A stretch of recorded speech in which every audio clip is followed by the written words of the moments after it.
Meredith Magoosh Begay, an Apache descendant from Geronimo, is a healer and a guardian of tribal traditions. The Army had just established this reservation. They had corralled, and they separated all the women and children that came in. At that time, they made everybody undress, put all their feathers and whatever they had, war bonnets, anything that was made out of Indian belts and bags and stuff, and piled them up, and the soldiers lit a match to it. They stamped out all the religion, all the ceremonial practices from the tribe. While in San Francisco, I was exposed to a lot of religions, all different kinds. And one day I was talking to a Navajo girl, a Navajo woman, and she told me, "Do you know the Baha'is?" She said that there was a fireside in San Jose, California, and if I would go, I guess I was the first Apache that they had encountered or met. Then I thought to myself, there's some people that don't like Apaches still, so maybe I'm gonna get some real harsh questions too, and I'll probably be treated kind of bad, you know. I kind of was prepared for all those things, but it turned out very different, that the people were very interested in me and caring and asked me about me rather than my tribe or anything like that. They put me first, and I thought that was very, very caring.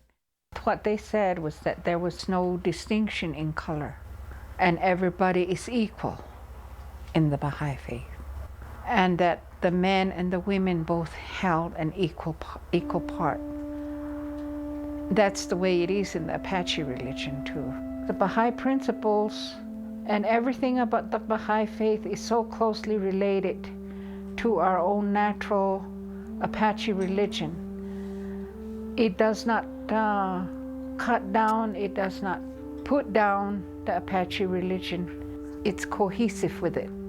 It's a kind of somewhat of a cleansing period right now that we're going through to get ready for the time when this new way will come through and will bring us the peace for the earth.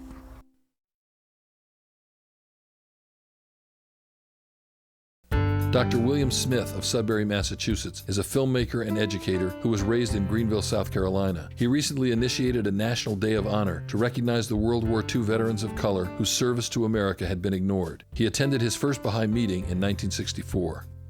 At that time, believe me, to be in Greenville, South Carolina, to go into a white community, to go into a white home, to be welcomed, and to see black folk and white folk sitting in a living room together in a somewhat of a social setting was inconceivable. People were dying for that kind of thing in the South at the time. So this got our attention. We said, well, whatever is going on here, it is different. I literally stayed up one night, all night, begging God to allow me to make a proper decision. I felt Baha'u'llah was the manifestation of God, the Prince of Peace, the coming of the Son of Truth. I felt it, but I was still scared because this is a monumentous decision. I was up till like 3:30, 4 o'clock in the morning praying, just over and over, begging God. The next morning I woke up and I knew that Baha'u'llah was who he said he was. I knew it. And went on and embraced the Baha'i faith. Here are some more basic facts about the Baha'i faith. The central belief of the Baha'i faith is that there is one God who created us as one human family. Baha'is accept all religions as true because the prophets are sent by the same God. They are not in competition, and one is not superior to the others. The Baha'i sacred writings explain that all the prophets reveal the Word of God and inspire us through their lives of sacrifice and suffering. Each prophet has a different name and identity, and each brings new social teachings for the age in which God sends them.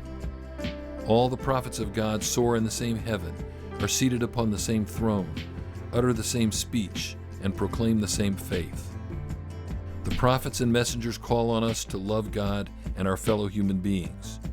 We created you all from the same dust, that no one should exalt himself over the other. Since we have created you all from one substance, it is incumbent on you to be even as one soul. The goal of the Baha'i Faith is to spiritually unite the human family. Baha'is work to overcome the divisions of race, class, wealth, culture, and nationality that now alienate us. The sacred writings revealed by Baha'u'llah call on us to turn away from our selfish desires through prayer and to redirect our thoughts and efforts toward serving others. Baha'is are also encouraged to live lives of compassion and morality and to participate in the transformation of human society, to establish human rights, unity, and justice.